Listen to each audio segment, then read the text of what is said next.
السلام عليكم ورحمة الله. أهلا بكم في قناة صوت الثانية. أيها المشاهدون الأعزاء، كان خادمي يريد الزواج من ابنتي فغضبت أشد الغضب، وقلت في نفسي: كيف تجرؤ من يقتات من فضلاتي أن يحلم بالزواج من ابنتي؟ فاتهمته تهمة باطلة وأدخلته السجن، وزوجت ابنتي من عائلة ثرية جدا. وفي يوم ذهبت إلى بيت ابنتي، فاعترضني الحارس وقال: بأمر السيد لا يسمح لك بالدخول. فتعجبت وقلت: من السيد؟ فإذا بصوت يأتي من خلفي يقول: زوجي ابنتك. التفت إليه، وعندما رأيته شعرت وكأن الأرض قد زالت من تحت قدمي، لأنني قضيت 30 سنة من حياتي وأنا على يقين بأنني استطيع أن أفعل ما أشاء، لأنني كانت أظن أنني استطيع شراء كل شيء بثروتي.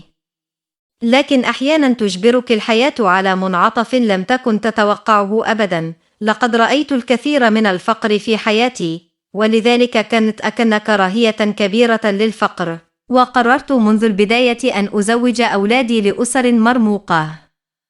أنعم الله علي بابنة كانت كل ما أملك من مال وكنز في حياتي. ربيتها مدللة جدا، ورغم أنها لم تكن جميلة جدا إلا أن فيها جاذبية تجذب الناظرين. كانت ابنتي زهراء لطيفة القلب وودودة مثل أمها، لكنني أرضت أن تعيش حياتها كما أريد أنا. في يوم عادي كانت أتهيأ للذهاب إلى المكتب، وكان نؤيد يساعدني في الاستعداد. نؤيد هو ابن خادم قديم، متعلم ومؤدب وشريف، لكنه فقير، وهو الذي تولى الكثير من أعمالي صباحا ويذهب معي إلى المكتب. بعد أن البس أعطيته وظيفة جيدة في المكتب لأن والده قدم لي خدمات كثيرة، وبينما كان يساعدني في التحضير، دخلت ابنتي الغرفة وهي تحمل فطورها. ابتسمت لرؤيتها. قالت لي أثناء الإفطار: اذهب اليوم مع أحد آخر، أحتاج أن يوصلني نؤيد إلى الكلية. فقبلت كلامها دون اعتراض.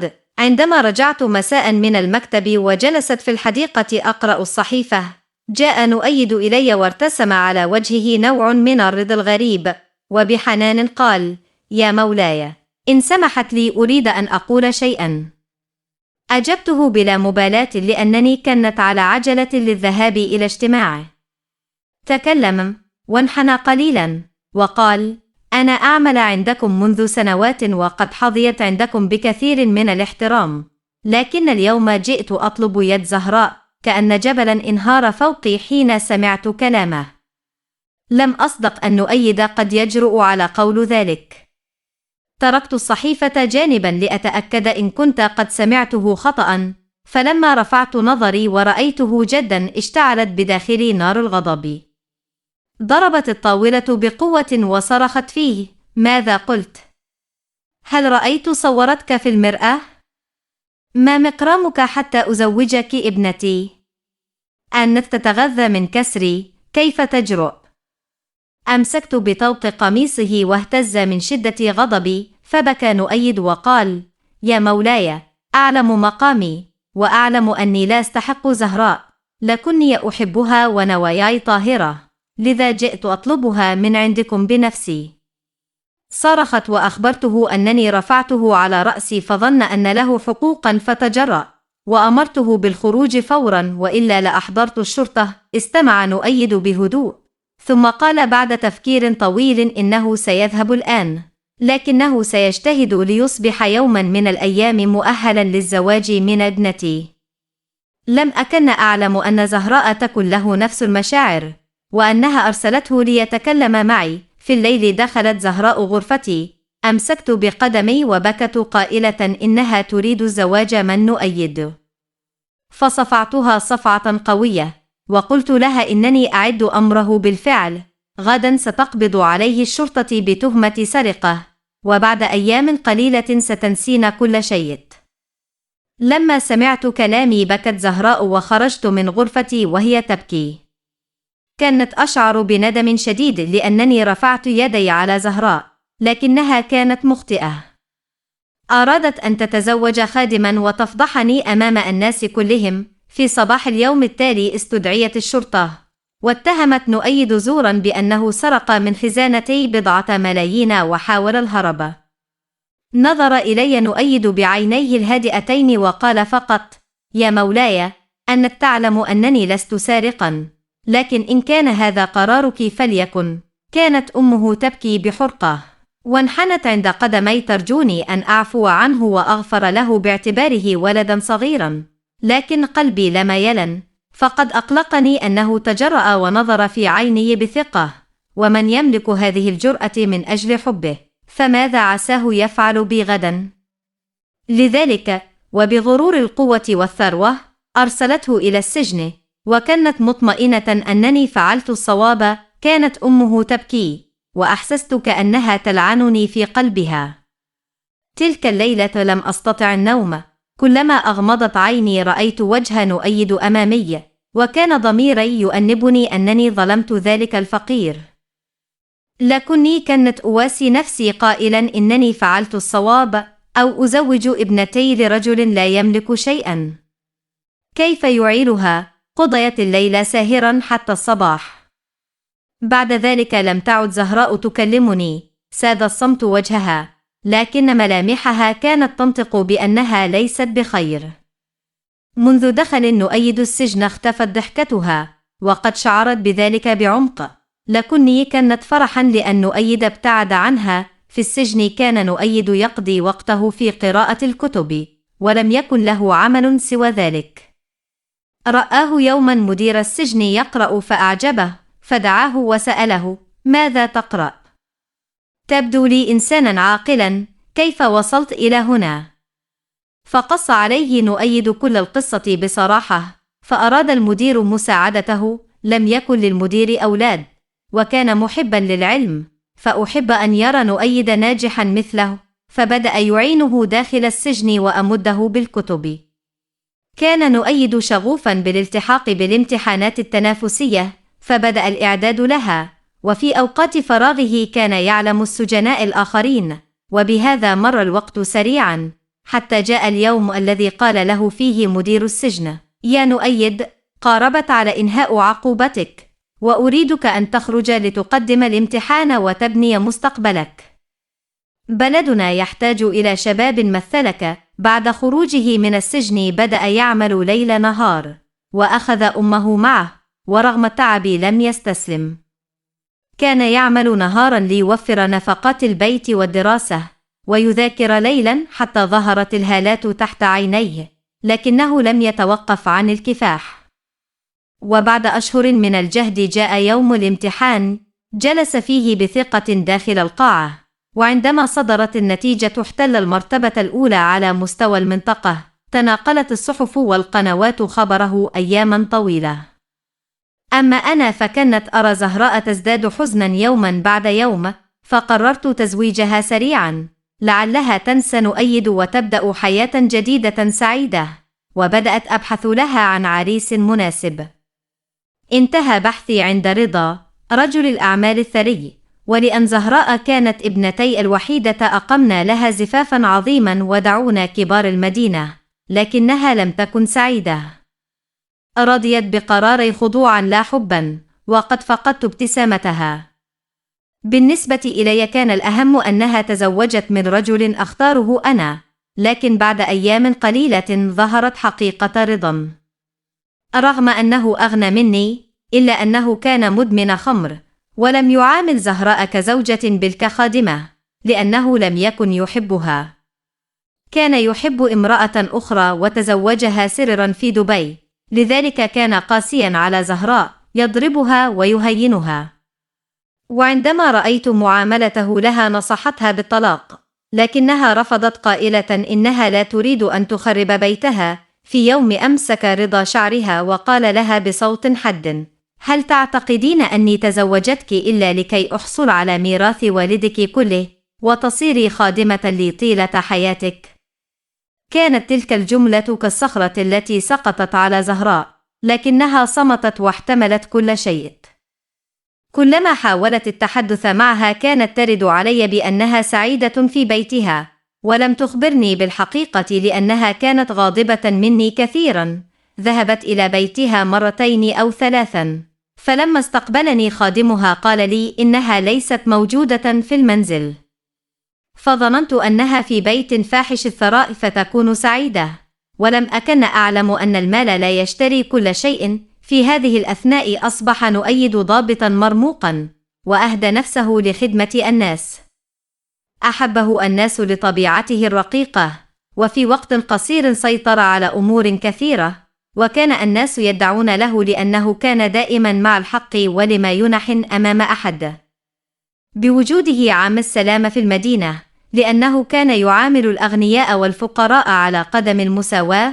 مر الزمن وتدهور عملي بدل أن يزدهر. ذلك الرجل الذي كانت أظنه كبيرا بدأ عمله ينهار شيئا فشيئا، والناس الذين كانوا ينادونني بلطف صاروا يصدون وجهي عندما رأوا حالتي المتغيرة. حاولت إنقاذ عملي مرات ومرات، لكني لم أفلح. في البداية كانت الخسارة بسيطة، فظننت أن هذا شأن الأعمال. ثم خانني أقرب أصدقائي، فبسبب أوضاعه السيئة عينته مديرا للشركة، فتواطأ مع أعدائي وأخذ كل حساباتي واختفى بها. لم أصدق أنه يخونني بهذه الطريقة، وقلت إنني لن أسمح له، لكني لم أمتلك دليلا ضده، وحتى التسجيلات الفيديو اختفت. كانت تلك صدمة البداية لي. تتابعت خسائري. اقترضت من البنك لاستثمارها في العمل، لكن تلك الأموال غرقت أيضا، لأن كثيرين تأمروا واتحدوا لإبلائي ماليا، ولم أعلم. بمرور الوقت أغلقت البنوك المصانع وأخذوا يضعون الأقفال عليها، ولم أدر ماذا أفعل. تركني جميع أصدقائي ومعارفي، والبنك كان يتصل بي يوميا لمطالبة أمواله، لكني لم أعد أملك شيئا. كنت أكذب عليهم وأقول إني سأرد المال قريبا، لكني كنت أعلم أني لن أستطيع أبدا. ذات يوم أتت زهراء لمقابلتي. سألتها: كل شيء بخير يا ابنتي؟ ابتسمت بخفة، لكني رأيت الرطوبة في عينيها، فأجابت بنبرة جافة: أنا بخير، لكن أحيانا يدرك الإنسان حقائق الحياة متأخرا. عرفت لاحقا بأمور رضا وكيف كان يعاملها. حاولت مرارا التكلم معها، لكنها كانت تقاطع مكالماتي بحجة الانشغال. اكتشفت فيما بعد أنه تزوج سررا في دبي، وأن قلبه قد فاض عن زهراء بعدما رأى أن ثروتي تلاشت ولم أعد نافعا له. فذات ليلة، في حالة سكر، ضربها وطلقها. أخفت زهراء ذلك عني كما أخفيت عنها خسائر عملي. حين طلقها رضا ذهبت إلى مكان آخر بدل أن تعود إلى بيتي. وحين تدهورت أحوالي يوما بعد يوم نسيت زهراء، لأني كانت أغرق في همي. تدريجيا بيعت كل سياراتي التي كانت أحبها وعملت من أجل اقتنائها، وطردت من عملي جميع الخدم لأني لم أعد أملك دفع رواتبهم. توري الحياة الإنسان أحيانا أياما لم يتصورها من قبل. أحيانا كانت أظن أن كل ذلك بسبب نؤيد وأمه، لأنها لعنتني، ومنذ ذلك اليوم بدأ الخسران لا يتوقف عني. أولئك الذين كانوا يلقون علي السلام خضوعا صاروا يلتفون عن وجهي، لا لأطلب منهم دانا. في أحد الأيام التقيت بموظف قديم لي، فأخبرني بأن نؤيد أصبح الآن مفوضا مفتشا، والمدينة بأجمعها تحت سيطرته. تجمدت رجلاي حين سمعت هذه الأخبار، وعاد إلى ذهني المشهد الذي ضربت فيه نؤيد وسلمته للشرطة. لم أكن أصدق أبدا أن نؤيد يمكن أن يصل إلى منصب رفيع كهذا. كانت أوضاعي تزداد سوءا يوما بعد يوم، حتى جاء اليوم الذي اضطررت فيه إلى بيع المنزل لسداد قرض البنك. في ذلك اليوم بكيت كثيرا، لأنني كانت قد بنيت ذلك البيت بكل حب وشغف، لكنني بعته لأرد المال للبنك، إذ كانوا قد رفعوا علي قضية، والشرطة كانت على وشك القبض علي. فأنقذت نفسي ببيع البيت وتسديد المبلغ. بعد أن بعت البيت لم يبقى لي مأوى، فقررت أن أذهب إلى بيت زهراء لأقيم عندها بضعة أيام، إذ لم يكن لدي ما يكفيني حتى للإقامة في فندق. عندما وصلت إلى بيتها منعني الحارس من الدخول. توسلت إليه قائلاً: أنا والد زهر. لكنه رفض وقال: لدي أوامر من سعادة المفوض بأن لا أسمح لك بالدخول. سألته بدهشة: أي مفوض؟ فجاءني صوت من خلفي يقول: صهرك. التفت بسرعة، فتجمد الدم في عروقي حين رأيت نؤيد واقفا هناك، يرافقه حراس وسيارة لاند كروزر. لم أصدق عيني، لم يكن ذلك الشاب الفقير الذي طردته ذات يوم من بيتي. صدق من قال إن المال يغير ملامح الإنسان. كان وجهه مشرقا وهيبته طاغية، بينما كانت أنا بملابسي القديمة البالية أبدو كخادم أمامه. لقد تبادلت الأقدار مواقعنا، أصبح هو في مكاني وأنا في مكانه. نزع نظارته ونظر إلي قائلا بهدوء: نعم، أنا صهرك. لم أصدق، فأخذني إلى الداخل. وحين دخلت وجدت زهراء جالسة تلعب مع طفلها، وعلى وجهها ابتسامة لم أر مثلها منذ زواجها. ما إن رأتني حتى أسرعت نحوي وعانقني باكية. كنت مذهولا، لا أفهم شيئا. كيف وصلت زهراء إلى نؤيد؟ وأين رضا؟ سألتها بارتباك. نؤيد يقول إنه زوجك. فقطعتني قائلة: نعم، نؤيد هو زوجي، أما رضا فقد طلقني منذ زمن، وسافر إلى دبي ليعيش مع زوجته وأولاده. لقد ضربني وطردني ليلا إلى الشارع، فصادفني نؤيد في الطريق فآواني، وبعد انتهاء عدتي تزوجني، واشترى هذا البيت لأنني كنت أحبه، وكان رضا يريد بيعه. صدمت مما سمعت، وشعرت بندم عميق ينهش قلبي، فقد أخطأت في حقهما. امتلأت عيناي بالدموع وقلت لنويد وأنا أنحني أمامه: يا بني، سامحني. فابتسم وقال: لقد نسيت الماضي يا عمي. عانقني، وبقيت أعيش معهم بعدها في سعادة وطمأنينة. أيها المشاهدون، لا تنسوا التعبير عن آرائكم، كما نرجو منكم الاشتراك في قناتنا صوت الثانية. جزاكم الله خيراً.